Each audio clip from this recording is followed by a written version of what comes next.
impermanent. Where is the sorrow? Impermanent. So in this impermanence, we need to seek the permanent. That is 7 to 12 chapters. Going towards Krishna, moving towards divinity.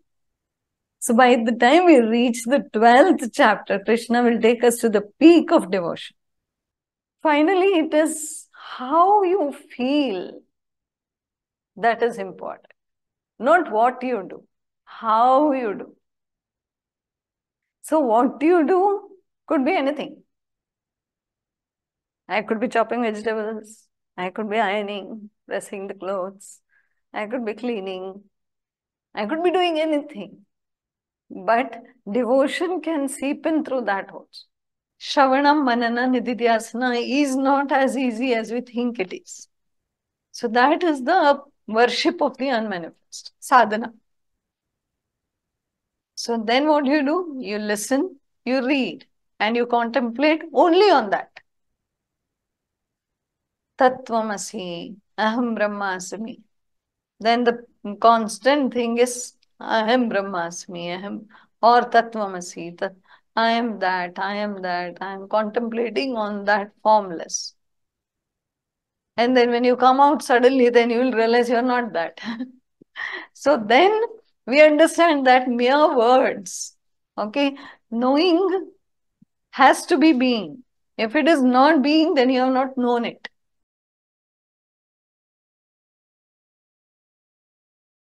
Now let's see a quick recap on Bhakti Yoga.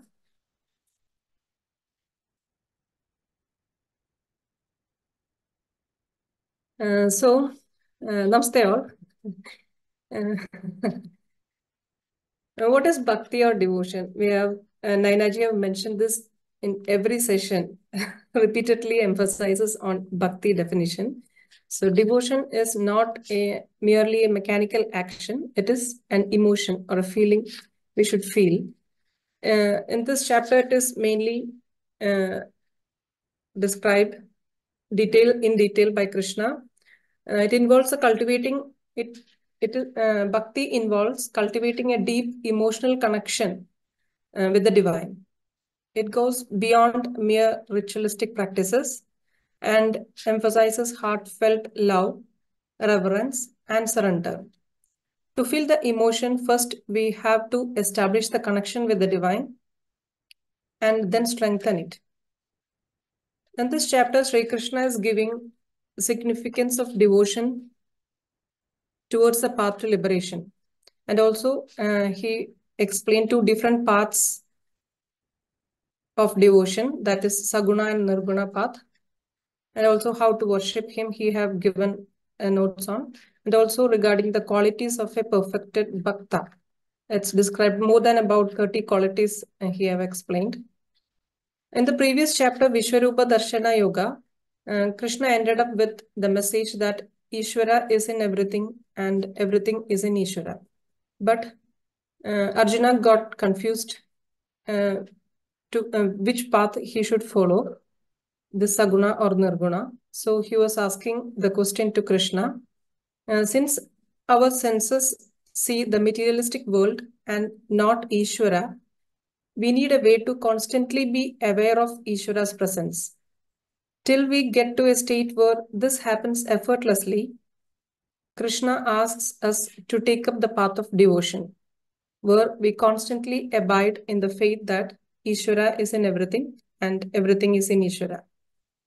So the seed of Bhakti Yoga was planted at the end of the previous chapter and is expounded in this chapter. So Arjuna is asking Krishna which path is considered to be superior, or which bhakta, Saguna bhakta or Nirguna bhakta, Krishna considered to be more perfect in yoga. His question itself confirms that God has both aspects, the all-pervading formless Brahman and the personal form. These paths are actually not comparable, but their approaches are only different. The ultimate goal of both is the same, union with the divine.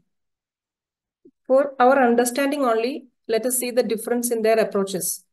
Saguna Bhakti refers to unconditional devotion to God in a manifested form, while Nirguna Bhakti, on the other hand, is unconditional devotion to God in an unmanifested or formless state.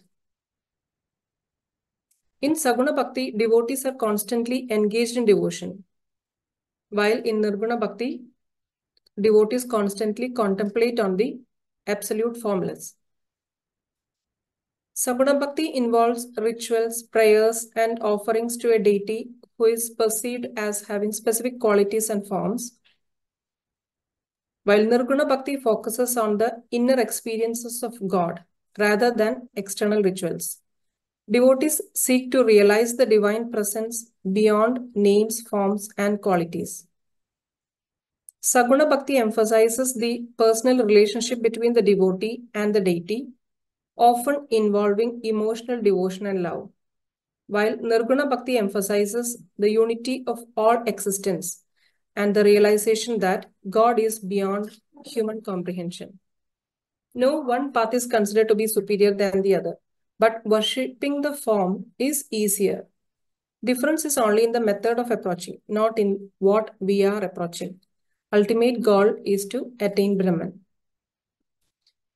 In the previous slide, we have discussed that the Saguna Bhaktas are constantly engaged in devotion. So let us see how we can remain connected to the divine throughout our life. To feel the divinity constantly, we must see God in everybody and everything. Feel Him constantly in every perception, through every sense organ, in every thought in the mind, in every speech, and in every activity done by the body. This should be done consciously and lovingly as a practice. By doing so, the purity of the mind, love, devotion, and surrender comes automatically. Practicing selfless service, that is Karma Yoga, with devotion, then that comes Bhakti Yoga. And with the support of knowledge, one can deepen the spiritual journey. This we shall see in detail the next slide. To attain the ultimate, step by step, Krishna is giving the steps. Sri Krishna is giving us a sequence of steps to get to Ishvara, considering us as ordinary devotees. We are instructed to begin with Karma Yoga, where we renounce the fruit of action. So we have to do the work selflessly by submitting them to Ishvara. Thus, the surrendering mentality is also coming there through Bhakti Yoga. Once we have diminished our selfish desires and our ego, we are urged to take up the Raja Yoga, where we repeatedly meditate upon Ishvara with the form. Finally, through meditation, we reach a stage where we remain in constant awareness and knowledge of our oneness with Ishvara, which is Jnana Yoga, the yoga of knowledge. Krishna is answering to Arjuna's question from the verse 2. In verse 2, Krishna is giving the characteristics of Saguna Bhakta.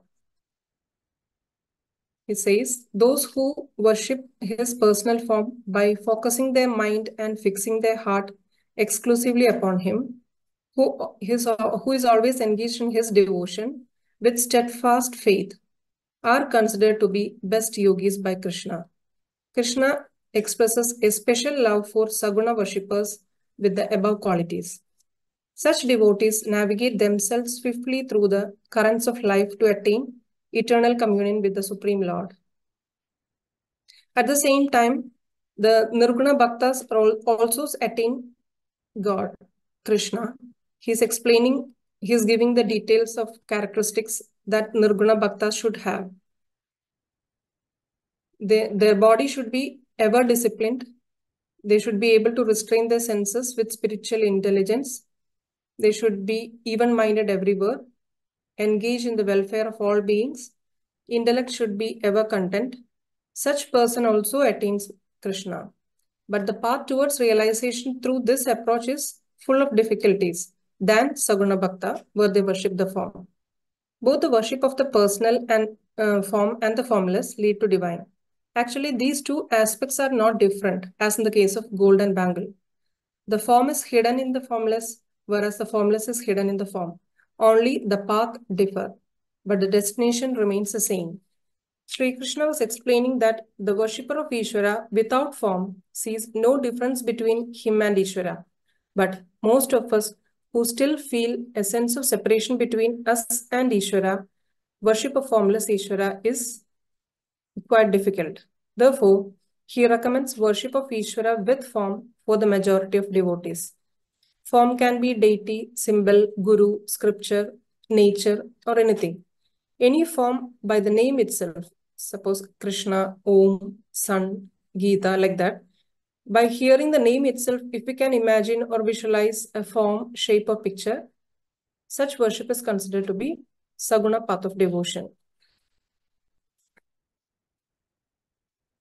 The Nirguna devotees are able to restrain their senses. We have seen in the previous slide. So let us check whether our senses are in our control or are we under the control of our senses. Restraining the senses doesn't mean suppression of our emotions. By practicing pranayama, meditation, chanting, or by becoming conscious about what we feed our body and mind, along with the support of knowledge, we can manage and balance our senses, feelings, and emotions.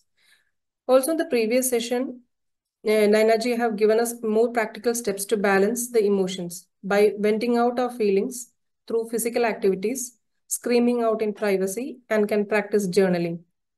Initially, we can try balancing the senses one by one. And gradually, through constant practice, we can gain the control over the other senses also. Also, Nainaji have explained in detail about the influence of Navarasas, 5 elements, 3 gunas, and chakras on our emotions and feelings and their impact on hormones and other chemical compositions of our body. In verse 6 and 7, Krishna is giving us points how to reach him, points for the devotees, how to reach him. When we selflessly surrender our actions to the divine and meditate upon God with unwavering devotion and consider him as our ultimate goal, we attain liberation from cycle of life and death. Now let us see why Saguna Bhakti is considered to be easier.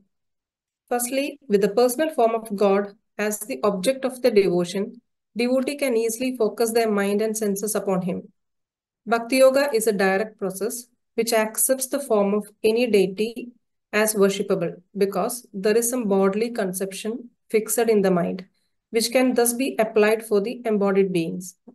Since such devotees continuously offer their hearts in uninterrupted bhakti and are in communion with him, he dispels their ignorance with the lamp of knowledge.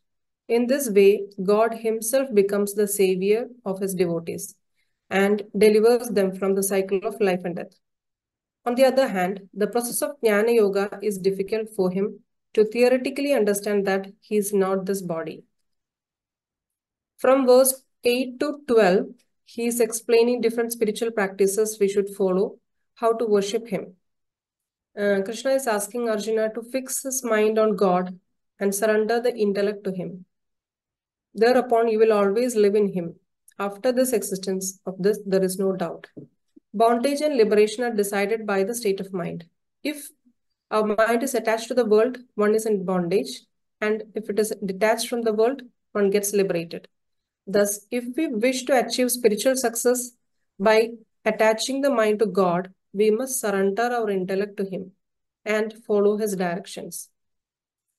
If you are not able to fix the mind and surrender your intellect upon him, then Krishna is giving other option to practice remembering his name with devotion. Each time when the mind wanders towards the other objects and ideas, the devotees must strive to bring it back to God through remembrance of his names, forms, virtues, through abhyasa. If even he cannot remember his name, just Krishna is giving advice to perform the action for the sake of God. Those who cannot constantly remember God should practice to simply work for him with the intention that they are doing it for the pleasure of Lord. For example, in family life, the major portion of one's time goes in the maintenance of the family. One should keep doing the same work, but change the internal consciousness. Rather than doing it out of bodily attachment for them, one should develop the consciousness that family members are all children of God, and one has a responsibility to take care of them for His pleasure. If you are unable to even work for me in devotion, Krishna is giving the other option to try to renounce the fruits of your actions and be situated in the self. If performing devotional service finds difficult, Krishna now gives the fourth alternative for welfare. Renouncing the fruit of our effort will help remove worldliness from our mind and strengthen the intellect. Then the purified intellect will more easily be able to comprehend transcendental knowledge, and we will be able to move to the higher levels of sadhana. So these are the 4 steps. First one, fix your mind and surrender your intellect upon me. If not possible, practice remembering me with Abhyasa Yoga. If that also not possible, perform devotional services with the mentality, whatever I do it for you, the surrender mind. Or else, renounce the fruits of actions and be situated in the self. This verse also gives some steps, some procedures for, to do the devotion. Many people are at the level of mechanical practice, externally engaging in devotion. Spiritual practices like listening to discourses on scriptures, performing rituals, etc. in a routine manner without understanding the significance behind it. So according to Krishna, higher than such mechanical practice is the cultivation of spiritual knowledge. But mere knowledge by itself cannot cleanse the heart. Hence, Krishna says that higher than the cultivation of knowledge is the process of engaging the mind in meditation. By practically controlling the mind through meditation, we begin to develop detachment from the worldly pleasures. When the mind develops the quality of detachment, we can then practice the next step, which is renunciation of the fruits of action. We have the right to do the action only, enjoy the process of action itself. Fruits of that action depends on several aspects. So fixing the fruit is meaningless. Accept the fruit that comes as a prasada, whether it is desirable or undesirable. As explained in the previous verse, this will help remove worldliness from the mind and strengthen the intellect for the subsequent higher stages. From verse 13 to 20, Krishna is giving a list of qualities a perfect devotee should have. I shall read it now.